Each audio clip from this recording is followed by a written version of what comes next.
Hello, I'm your host, Brandy McCrae, for the podcast Nurturing a Child's Consciousness. This is a podcast about relationship, consciousness, and well-being, especially as those realities live in children and the adults who care for them. This is a space to explore wholeness. Each episode invites us to look at how we know our world, how children know theirs, what becomes possible when relationship rather than performance becomes the foundation. If you're a parent, an educator, a caregiver, or simply someone who can feel that life holds more than just managing and getting through the day, you're in the right place. Hi friends, welcome in. This is Brandy McCrae, and I'm here today with Ba Lovemore and Josette Lovemore. Today's conversation is called Seeing Children Clearly, From Pathology to Well-Being. We're exploring what it means to see children clearly, not through labels or behaviors alone, but through a lens of development, relationship, and well-being. So let's start there. Can you share what natural learning relationships is and how it relates to child development? Happy to do that. Natural learning relationships is actually a practical and very applicable science of whole child development. And when I say whole child, we're looking at all aspects of a human being, such as the psychological, the emotional, the physical, and the spiritual components of optimal well-being. We're not focusing on pathology, but well-being. It describes the dynamics by which these capacities come about, emerge in the child's life, and we see through the child's eyes by understanding the child's field of knowing, that is, the way they know themselves and the world throughout childhood. It's relationship-based and includes context of the child's life, inclusive of family, which is different than other developmental approaches, which mostly focuses on cognitive development or behavior. But this is inclusive of family life, a school environment, and the child's biographical background. So natural learning relationships is, you might say, takes off in a more humanistic or even transpersonal direction in that it looks at the whole child, not just the aspects of the child or their academic excellence or their behavior, but the whole child, and from the standpoint of well-being. Let's pause for a second and make sure that we understand some of those terms. When you say whole child development, what are you including in that? Are we talking about developmental psychology, physical development? What does that mean in the context of natural learning relationships? What we know is that all life forms go through developmental stages. In natural learning relationships, as I said, we're looking at all the components, the psychological, mental, emotional, physical, and spiritual components of a human being. So we're not just looking at how the child performs in society, but what's happening inside the child. And we talk about fields of knowing, meaning that a field of knowing, it's a region in the child's consciousness in which they access very specific innate, meaning inborn, capacities and capabilities. And each field of knowing throughout childhood has specific needs in the environment and from the adults around them to fully access these innate capacities and capabilities. So we're talking about the whole child. You also mentioned relationship and relationship-based and well-being.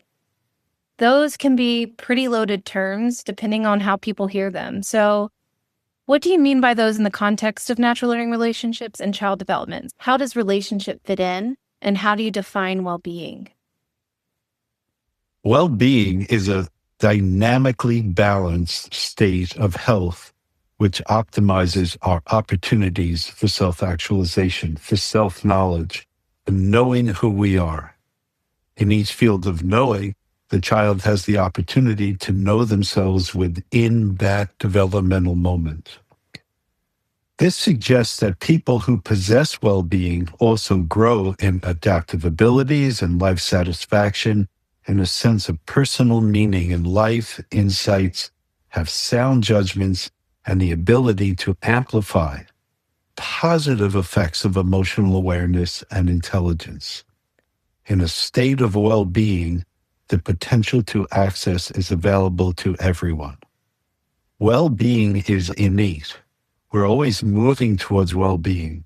And when there's a conflict, it's largely because the well-being that wants to come forward is blocked. There's something in the child's environment that's not nurturing, and it's blocked. And people, especially pathological approaches, look at the outcome of this conflict.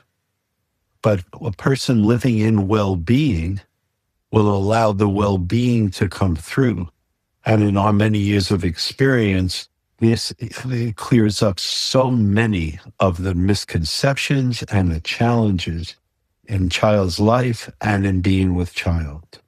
So relationship, therefore, means that it's a mutual engagement towards this well-being, and it benefits anyone participating in it. Relationships in education are inclusive of educators and students, among students, and with administration.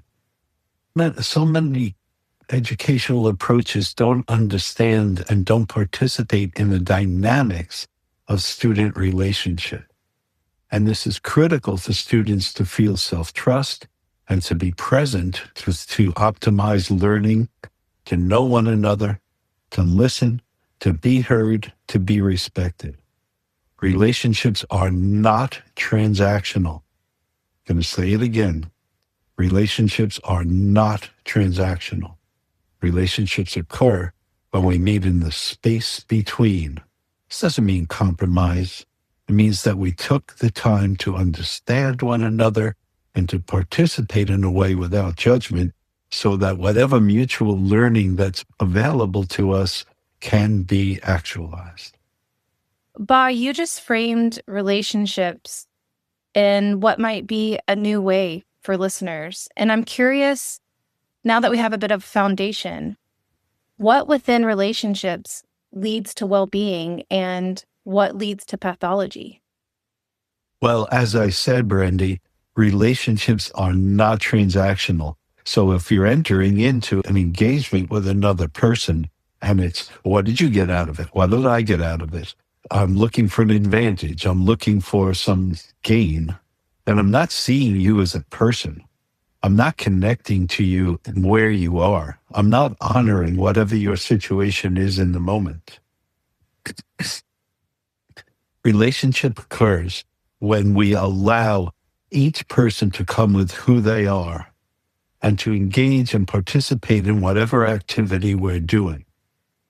And this way, we grow and we learn and we create an understanding that we're here to enliven each other in self-trust, to enliven each other in who we can be. And that pathology is only coming, if pathology or conflict can't be resolved, it's coming through because something's blocked in the relationship. And we can go back now to the relationship, live in the space between, and find out what we need to open up so that we can develop that meaningful engagement together. Well, Bob, so often children are looked at in terms of their performance. Did they memorize the right material? Can they regurgitate it? Can they pass the test? What grades did they get? How's their behavior? And once a child is labeled as anxious or disruptive, okay, one time we give them a pass, twice, but once they start to act in a way that they begins to get a label, then they become the identified problem in the family, especially in the classroom or school. And behavior really is information. The child isn't behavior. Behavior is a cry for help. So rather than seeing behavior as evidence that something is indicating that we need to relate in a different way, we've approached the child with punishment. So we have to approach children with curiosity versus, what's wrong with this child? Why won't they act right? A child may need to get their point across and not know how. A child may need breath and space in order to communicate, and open curiosity from the adult instead of, well, have you performed the way I need you to perform? So it's really a different approach entirely. one of curiosity versus one of performance. So if behavior is information, how does that change the adult's response in the moment? What does that look like differently compared to when we're interpreting behavior as something that's wrong? Well, what changes when we make this shift, we start looking through the child's eyes and seeing through the child's heart. We look through well-being instead of what's wrong or pathology. What becomes different in our everyday interactions is us. Adults often assume intent or personality when they're actually just seeing a nervous system under pressure, for example. And so by assuming intent, we've already attributed meaning to the action instead of open curiosity. What does this child really need? How could I relate in such a way to bring forth developmentally what's trying to come forward? And so that's where I think as adults, we have been educated to make that kind of mistake. Josette, also what you're saying and really what you said earlier is just striking to me because you also included the context. You talked about the whole school, the class, for example, and everyone together and the relationships among them. And I think also what changes is that we broaden out to the context. So I know in my years of working with different teachers and educational environments, often a child will act a certain way in response to the social environment around them of the other students. And then if we isolate that child and then look at it as that child's behavior, we've lost the whole context of what's going on in the class and the social environment. I think that's often the case where the child becomes the identified problem instead of seeing the environment is drawing out of this child a certain way of being that may not even be what they intend. And so I once interviewed a school principal, and after learning natural learning relationships, she told me she shifted the way that she related to kids when they were sent to her office. And the first thing she asked herself was, oh, I hear the behavior that the teacher is talking to me about. Now, developmentally, what does this child need? I mean, what does this child really need? And she said when she asked that question of herself, the whole thing shifted. She began to really see and relate to the child in an entirely different way. So that would be wonderful if we were to begin to ask the question, what does this child really need? Because we know when our needs are satisfied, we're so much happier as human beings. And to go even more broadly, then we start to understand that the curriculum itself may be pathologically inducing, that the infrastructure of the school and the hierarchies and the power dynamics in the school and the implicit threats of, I might call you a parent or you'll get sent out of the room and ostracized, really, in so many ways, that all of that adds to that internal pressure in a school environment, in a classroom environment. And we don't take that into account as a factor in what's leading to a child's given behavioral moment. That's very true. Very true. And then the child is, that very rarely do I see the adult taking responsibility. Well, my relationship was such that I put this child on the spot, or I challenged them publicly, or I embarrassed them in front of their friends, instead of saying, oh, geez, maybe I should have stepped back a second and taken the child aside and talked to them privately. Those kinds of questions. I'm curious, you talked about how the principal would look at a child's behavior in her school and think, what does this child really need? I'm curious if you have an example from working with children in your own life about meeting a child in their behavior and meeting their needs in that moment. I recall a time when I was called into a kindergarten classroom because one child had torn up a picture. He was about 5 years old, had torn up another child's picture. And the teacher had her hands full with the rest of the class, and she called me in and said, can you please speak with this child? And of course, he was expecting to be punished. He was expecting me to take him out and tell him he was bad and wrong. But rather, I entered into an inquiry And I sat him down face to face and I said, tell me what happened. Can you tell me what happened here? And he said, I just tore up his picture. I said, well, how did you decide? How did you decide that was the right thing to do? And he said, well, the thought came into my brain, tear it up. And so I just did. And I said, oh, so now that you tore it up, have you looked at his face to see how he feels about that? Yeah. I said, would you do it differently next time? He said, "Yeah, I probably would, but I don't know, maybe." I said, well, what do you want to do now? He said, I could tape it together. And I said, okay, that would probably be really good. He'd probably really appreciate that. So one of the things that I do, a lot of times people will say, children that age can't reflect. They can't do self-reflection. But if you ask the right questions in the right way, they most certainly can do self-reflection. As long as you're not accusing them with punishment hanging over their head, they certainly can, especially if you ask how questions instead of why. Why did you do that? Instead of like, how did you decide to do that? And what would you do differently next time? And those kinds of questions leave openings instead of shutting it down into accusatory tones. And that little boy just rose to the occasion and came up with a resolution that he thought would work for everybody, and we all went on. So that's an example of, first of all, kindergarten children are capable of self-reflection, especially if you ask the right questions. And second of all, if the tone is less accusatory and more curiosity, how did you decide to do that? How did you decide that was the right thing to do? Then the child can rise to the occasion.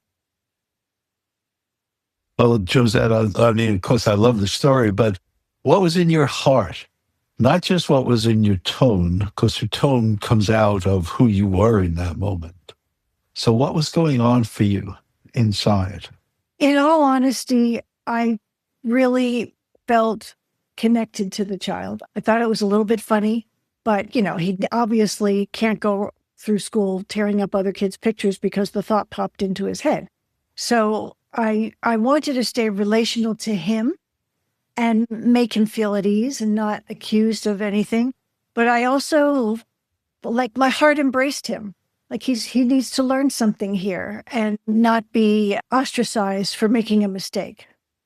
Thanks. Along these lines, I just want to say that having spoken to many, many children while they were in timeouts or punished or whatever confused reactions people might have, invariably they're bored, they're just hanging out. If I ask them, what did you get out of this?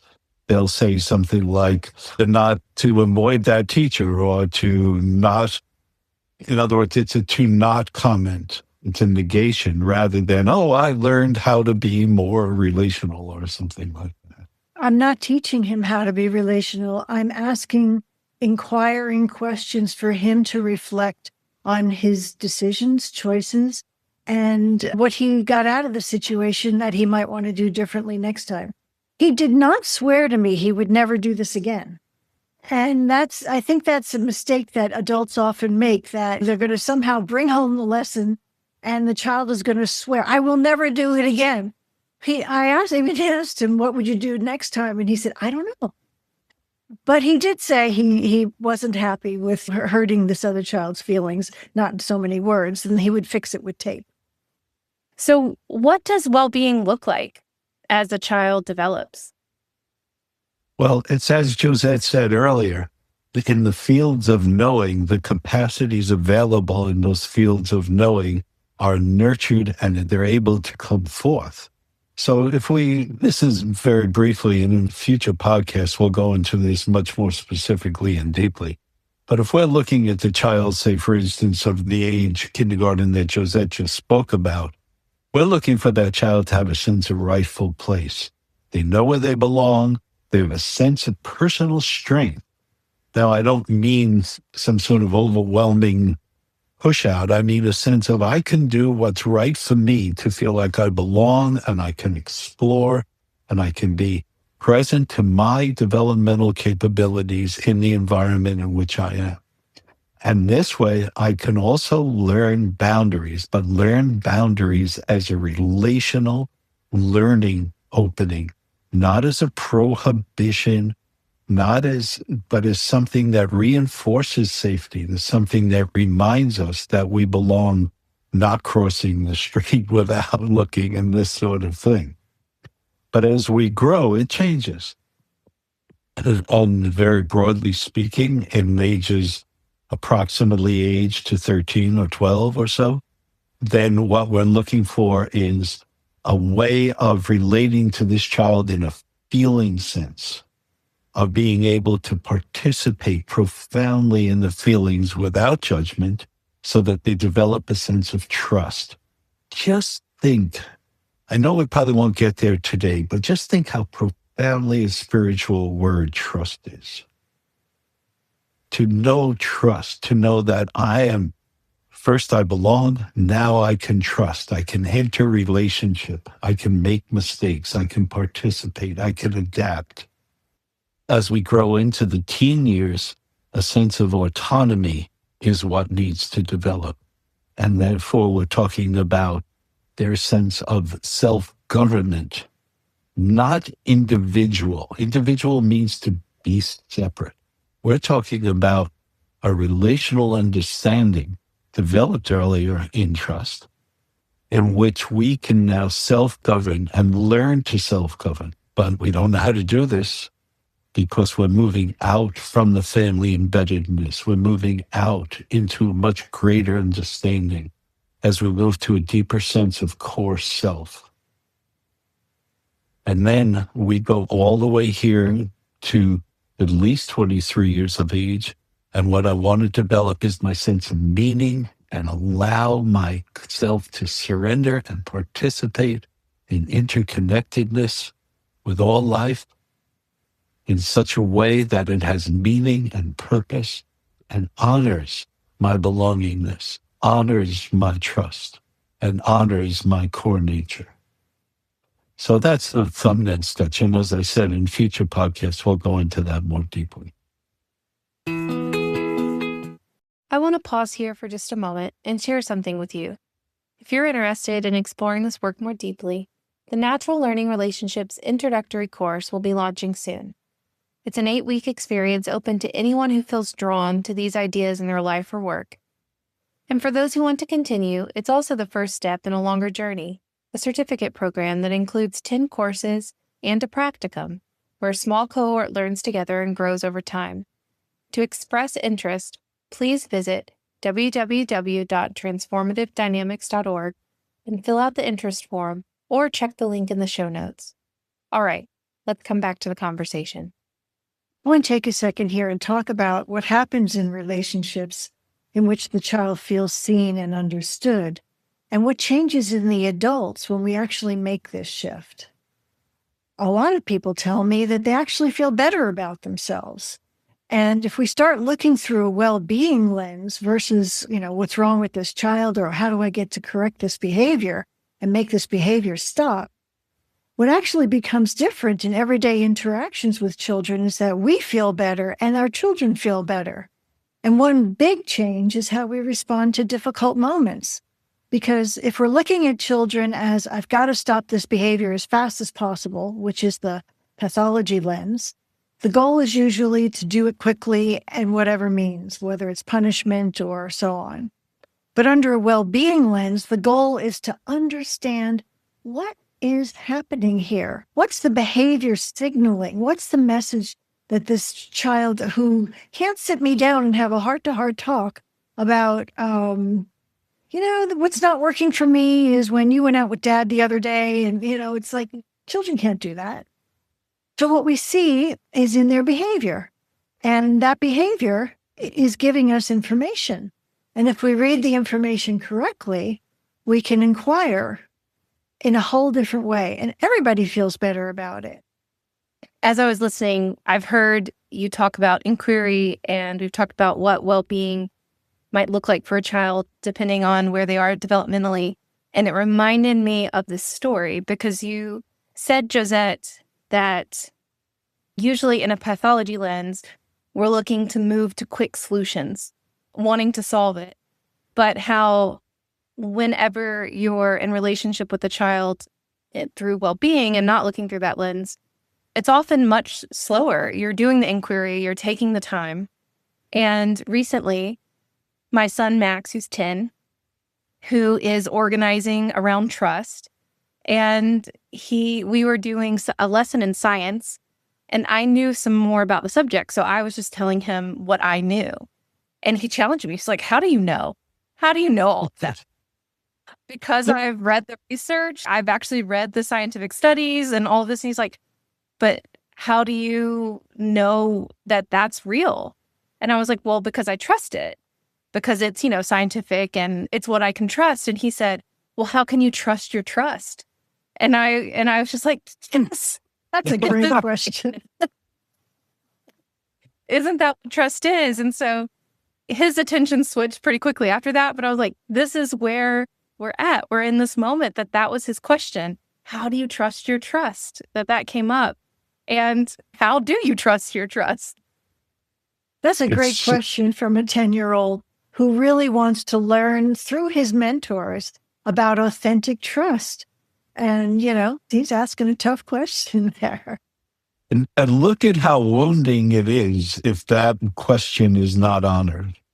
Look at what happens, how the child will close in and be completely confused about trust, including trusting, in this case, his mom, but his mentors as well. And so much, I just need to say how powerful well-being is, because so many parents and teachers have come and said, well, if I didn't meet these developmental needs when the child was 5 or 8, then it's a ruin for life. And that's one of the progress-based myths that have permeated this culture that is so pathological. The fact is that if you awaken well-being, if you go through the open window and bring that nurturing for that in that developmental moment forward, it has the power to reorganize many, many of the confusions that might have happened earlier when development wasn't honored. So when we're talking about well-being, we're talking about an inexorable quality in us that needs and wants to know that there's something great in this world and that I'm part of it. I live it. I embody it. So caring of you to be honest and fair with the question. Well, I've read the research. Well, how do you know you can trust that research? When the fact of the matter is there's a lot of research we can't trust. True. So I really love his challenge and his willingness to venture into, questioning the fact that you're putting forth there. That's a lot of trust between the two of you for him to do that. That's really sweet. Well, and also, yes, and that makes a really important point that natural learning relationships is based in field work. It's based in huge trust. I mean, our bibliographies will fill pages and pages and pages. But the bottom line is for 40 plus years, we've been in the field, in programs, in seminars, running schools, working with other teachers, working in their school environments, creating family camp experiences that were learning experiences, and many, many other developmentally appropriate experiences, such as inspirational journeys for kids in the 8 to 12 range and things like that. Field work is essential to understanding and participating with children. And so many people, unfortunately, are going by the book, by the research, and not by how do you trust your trust. Well, most parents and teachers and caregivers they really want to do it right. But pathology seems to be ever more present in our collective, and it's coming forward even more. So what's going on there? Well, Brandy, you're touching on something that has affected me deeply over many, many years, and that is there are misconceptions. So well-meaning parents and well-meaning educators And well-meaning caregivers, I mean, we've worked with social service agencies, of course, and anyone who caregivers for children. And they have a misconception of what's necessary. So if you take just a simple example of isolating a child by saying a timeout, for example, then that's a misconception because the child's yearning for belongingness. They're yearning for connection. If you stuck with your science comment to Max, then it would have been, yeah, look, Max, science is pretty cool. Whatever, however you might say that, he would still be confused because he's not moving into science. He's moving into trust. And science is, for you, is just a way of developing a cultural skill. What the meaning skill is, what the well-being skill is, what the human skill is trust. And all the way through, I mean, you can see it's especially egregious around teens.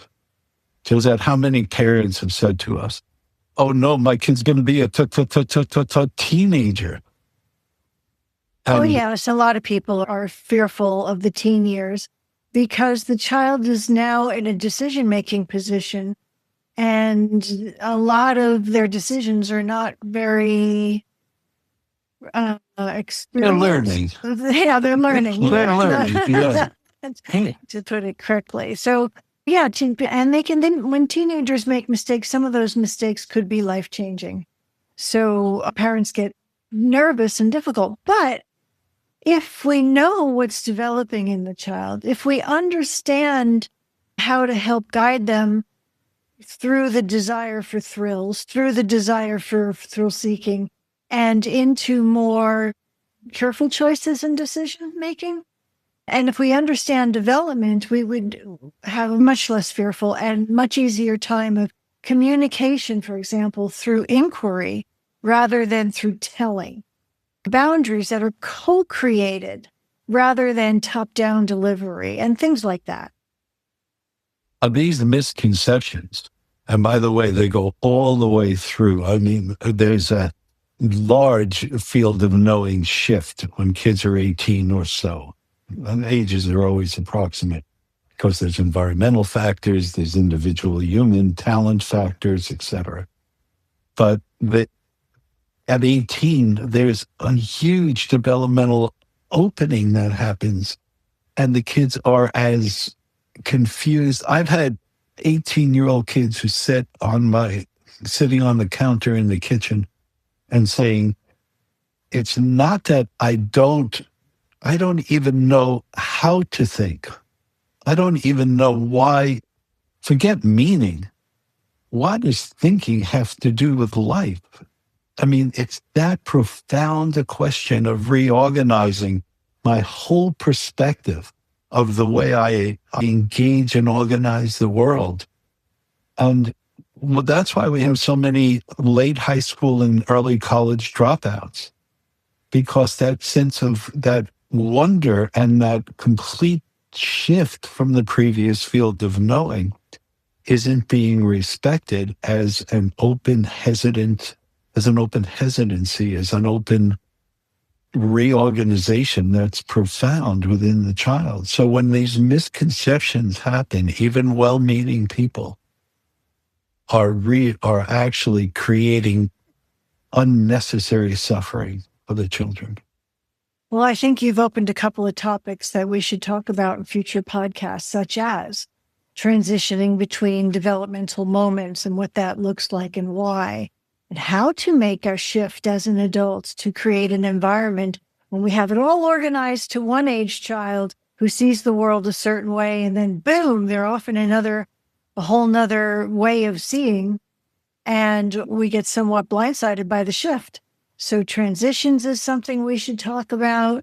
Competencies, how we go from trial and error to competencies in each developmental moment. There's a lot of things you brought up there that I think we would expand on in the future. Yes, and I need to say it again and again and again.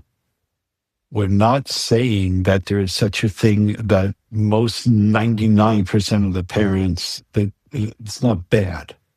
but there's misconceptions. It's been a world drilled in by behavior, by progress, and by expectation, rather than a world which, as you put it, Josette, sees through the child's eyes, feels through the child's heart, and understands and can participate in the way they organize their world without losing our adult perspective. Well, I really appreciate all that's been shared today, and I'm taking away this feeling and this knowing of that well-being is the root of what's organizing our development. It's not just an outcome. It's not just a behavior outcome. It is what is organizing. And as a parent, as a teacher, we can shift our lens in the moment in our relationships with children, and that perception changes everything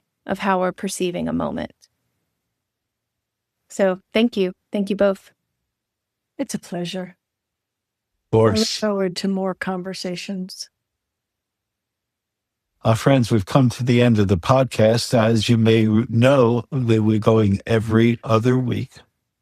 So 2 weeks from now, the subject of our podcast will be as above, so within, natural learning relationships in the cosmos and in the human nervous system.